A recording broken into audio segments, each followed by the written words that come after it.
All right, we got Ram here, and I'm doing more of this long line stuff with him. So what I want to create with Ram is a natural urgency to follow me.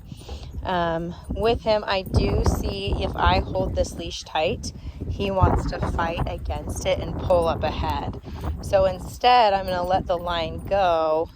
Yep, and what I've done is the further away from him, the more distance I create from him, I start to do little taps on this leash, little pulses on this leash, creating a sense of pressure and a little bit of urgency to come back to me, and I will turn and go the other way. So we're just working off of the new track system in Daybreak, getting him exposed. There's also a Megaplex over here, so there's people going in to see the movies, and just working on distractions. If he gets tangled, I'm just going to pull this leash through. So let's see, once he goes away, which he will with smells, right there, I create space. The further I go, there's a person right there. Good. I start pulsing on that leash. It's hard to do with show you with the phone as I manage the line, but as he starts to come with me, even there's people right here, so I start to create some distance. Good. And now he's starting to anticipate and almost beat me to the punch. With a puppy, this is huge because dogs have a natural response to pressure on their necks, and really they want that pressure to go away. I mean, why wouldn't they? And so if we manipulate it where if you come back to me, the pressure goes away, that's great.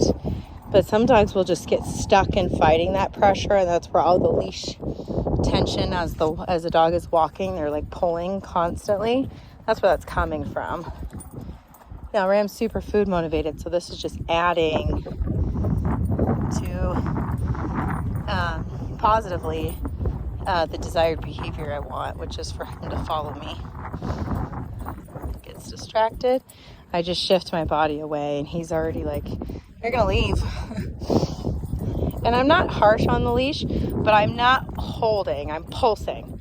So I'm getting his attention. Like, I want it to be attention grabbing. I don't want it to be annoying and where he can just tune it out. I want it to be like a little bit punctual.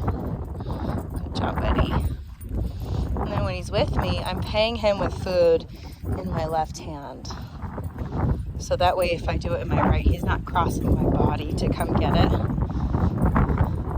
And the payment comes here, which took some time because a lot of puppies are used to getting food in the front. Now, if I'm doing a recall, that's fine. If I'm calling him to a sit, Ram, sit. Good. And payment can come from the front. But if I'm calling him to a heel, I'm going to turn, heel. Good job, buddy. He's veering off, and I'm just looking for any kind of disengagement. So the moment he disengages, I go away like that. Bye. Good job, buddy.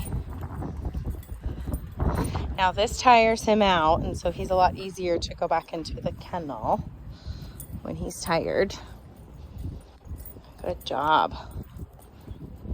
Well, we do this a couple times a day, and it's been good for him.